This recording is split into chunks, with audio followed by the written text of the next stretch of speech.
Good morning, everybody.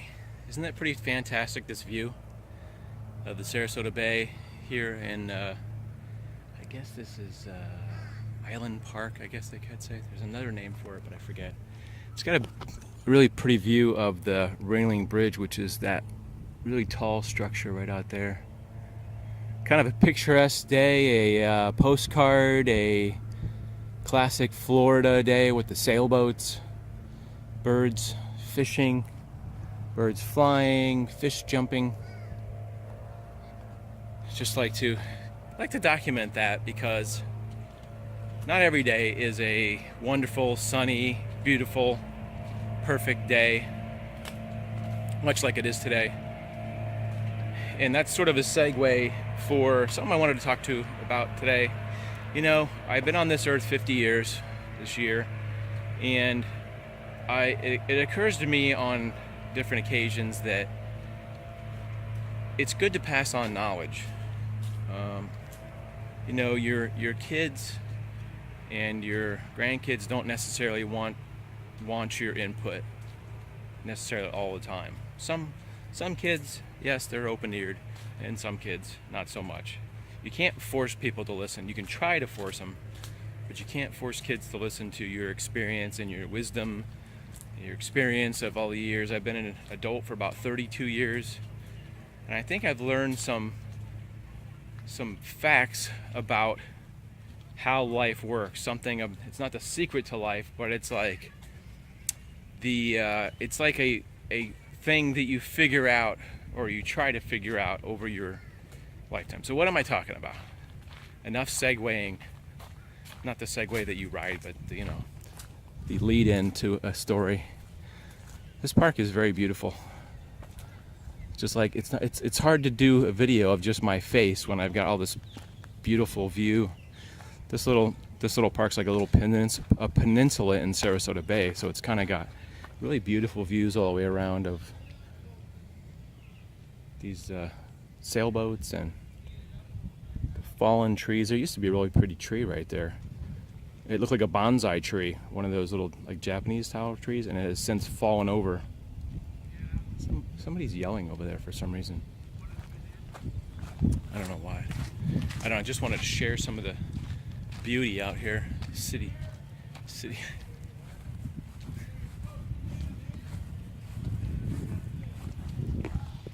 don't know why that guy's yelling over there. Yelling something about supposed to be here, or need a beer, or something near beer. Anyway, let's get to the point. Okay, let's get to the point. The point is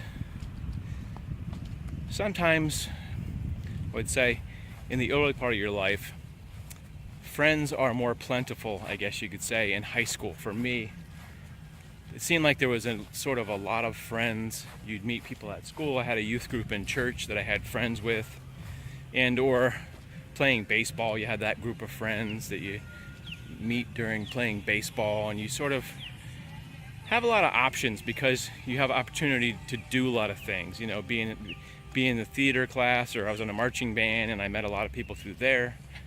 And you know, when you graduate high school, it's sort of your social somewhat pares down, depending on whether you go to work after school or you go into a school, and then, you know, if you go to college or some kind of art school or something, you have those group of friends, but you may lose touch with the other friends because your other friends go to college, you know, at a different school. And and then you sort of somewhat lose touch with a lot of people because you're not in high school anymore, and you're not seeing those people all the time. And I guess that the thoughts that I'm trying to get to are, as you get older, you may work one job, you know, and depending on whether you go to like a club, or, you know, some kind of bicycle riding club or boating club or something, and depending on, you know, if you're involved in churches or something like that, or some other kind of religious thing, you have the opportunity to meet a lot of people. But if you're just sort of a more simple person, you're not as social, you go to work every day and then you come home. Like, my situation is sort of like that. where I'm out doing these videos, but I meet people occasionally, but it isn't like I meet a lot of people that I end up being friends with necessarily. I don't know what that is, but it's like, it seems like people don't need, I'm just generalizing, it seems like people aren't as dependent on friends as you are when you're in high school, because you may or may not have a girlfriend, I guess, in those years, so you need your friends to go do stuff with. And I think people are just generally more sociable in their late teens and 20s. So as you get older, or as I got older, I found it hard to keep in touch with friends from high school who I consider some of my best friends. I had one friend that was we were friends all the way through, from middle school all the way through high school. Then after high school, we played in the marching band together, and we just bonded really well. And I had a couple other friends in marching band and or school, you know, that were sort of either friends or church friends. And, you know, those people either go off to state college, you know, and they're away for a couple years and maybe see them once a year. And it seems tough after that. Even after people graduate from college, you know, they may get married, and it seems like when people get married, their focus shifts to just you know, being with their wife. And I said I'm generalizing. It's not every single person that gets married is suddenly doesn't want to hang out with their friends, but I do know of a couple friends. One of my good friends got married, I think in his late 20s, and we sort of lost touch. And it felt directly related to that relationship with a girlfriend, spending his majority of his time with that girlfriend. And I guess it hurts a little bit that, like, how could they just forget about me like that? We're best friends for, I don't know, 10 years, 12 years like that, all the way through school, and then suddenly they sort of disappear. And another friend of mine, which I understood, he went to a state college, then he went out of state to go to a chiropractic college that was out there, and we lost touch big time. And when he came back I heard he was back in town or something, I tried to sort of rekindle that friendship, and that didn't work out for some reason. And I never really got an answer on why specifically, because it's my life experience that people aren't going to call you and go, hey, you know, this friendship thing isn't working out. You know, I got job responsibilities and I got girlfriends and I just can't be your friend. That's not a reality that I know that has happened to me. People usually just refuse to return your calls, and that's what happens a lot. For me, people return your calls. And I tried to catch up with people, you know, from that high school age. I think it feels like to me that some of your best bonding is during that teenage years, I guess you could say. Sometimes it's even when you're you know, elementary, or you know 11, 12. I still have a couple people that I've gotten in touch with, and like I said, there are things that get in the way, but it's an unfortunate thing that's the fact of life. And I have reconnected with some of my friends and family that has sort of worked out. And I've met new friends, of course, over the years. So my thesis on this whole phenomenon is it's not really about you. When I say that, I'm looking in the mirror saying it's not really about me, as to why people don't want to remain friends or reconnect. So over the past, I would say 2 or 3 years, I have reconnected with people on Facebook.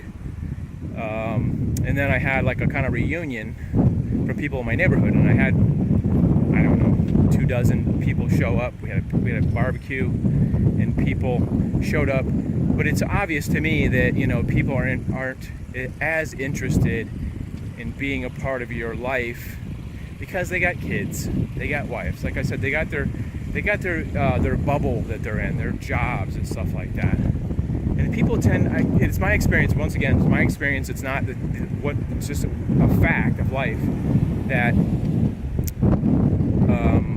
what was I going to say? It seems to be, from my perspective, that things do get in the way of keeping close relationships. Like, I've had friends move, of course, and, you know, they have kids, and you want to devote a lot of time to your family time. And I never I never personally had, blood children. I have stepkids and grandkids from that, relationship. And that is important to me, and I spend a lot of time, mostly on weekends, spending time with that family, my girlfriend's daughter and their extended family and the kids. And yeah, that does occupy time. That tends to be like number one, is that family time, I guess you could say. So I wonder if I can sum this up. That's the message which I'm trying to pass on. The experience of life is, it's not always about you. Because for many, many years, I always thought, why doesn't that person ever call me? Or I left a message for that person, why don't they call me back?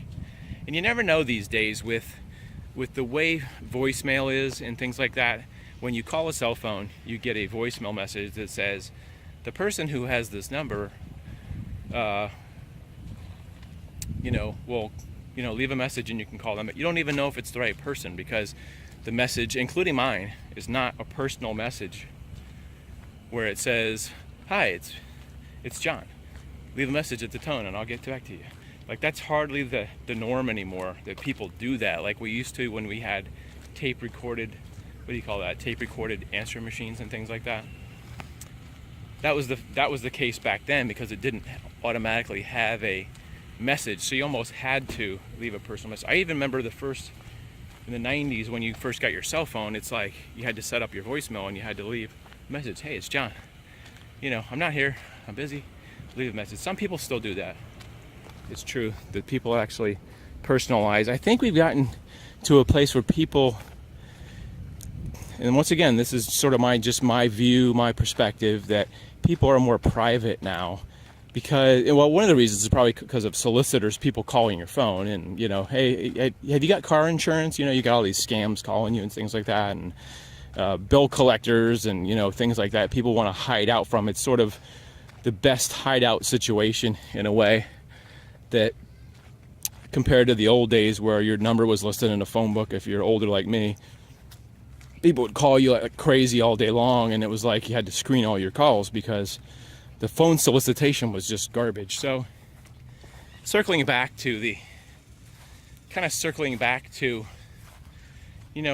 why don't my friends call me? Or why doesn't this person call me? Or this person said they would call me and they didn't call me. I've went through all those emotions with, you see somebody in a grocery store and you're like, hey, call me sometime. And the person doesn't call. Or I'll call you, don't call me, I'll call you. And you don't hear from that person and you're like, why didn't they call me? I think there's an insecurity factor, and I'm sure I'm not alone. I can't be the only one in the world that ever feels that way. It's like, why didn't that person call me? And I am probably as guilty of doing that. Is like, you run into an old friend, hey, here's my number, get a hold of me. And then you're like, well, I didn't really want to call that guy because, I don't think we have anything in common, or, it's considered being rude if you don't, if somebody was to say to you, hey, it's been a long time, maybe we should get together sometime, and then you just say to them, I don't think that's a good idea. It's not in my personal makeup to do that. And I actually had a friend stop by the other day who lives in the same neighborhood by the coincidence, that was like, hey, we should get together today. And I said, that sounds good, and I meant it. I actually meant it. And then there's like the flip side of the coin, where say you were friends with somebody for a couple years or whatever, and that friendship didn't work out, and you never really spoke up and said, the reason why I don't like being friends with you is because, one thing, it takes a lot of courage, I guess, to say something like that, is I don't really want to be your friend. I don't know that I've ever said that, besides like going out with a girlfriend or something, having a girl. There's a pelican landing, a big pelican landing right there. Dating somebody and saying, I don't think we should see each other anymore, and I think we should see other people, that kind of thing, where you have to kind of, end things. So, in recap, I think that we can't take everything personally. We can't say, well, we used to be good friends, 10 years ago. I don't know what happened. And is it me? Is that I wish the person would speak up? And you can't. It's not always about you. It's not, it may sometimes be about you, but you can't. See, the thing is the problem is your subconscious does it for you, but you have to consciously tell yourself it's not about you. It's not your fault that somebody doesn't get a hold of you. Like, there's one specific friend that I said from high school, and I had left messages, and I was pretty sure it was his number because I think there was a personal message. And I keep thinking, well, why won't he call me? I mean, what is that about? Like, what did I ever do to him? You go through those, what did I do? Well, once again, my phone has run out of message space, so I'm going to end this by saying we all need to sort of step back from those maybe anxiety thoughts or those worry thoughts and just say, sometimes it's just not about us. Anyway, hope you guys are doing well. I hope you enjoyed a little bit of knowledge dropping on you guys. Just want to remind you that I do have a t-shirt shop at Spreadshirt. I think it's Spreadshirt/shop/John Swift or something like that. John Swift Live. I don't know. I'll put the link in at the bottom if you're interested in getting a shirt and helping support the vlogs and helping support the videos that I do and the work that I do, because Lord knows I need help. No. And I'm on Instagram, I'm on Twitter, and that dreaded evil Facebook. Anyway, I hope you guys are having a great week. And like I said, just wanted to drop some knowledge, share some knowledge, share some sharing, whatever that's called. Anyway, you guys take care, and I'll see you in the next video.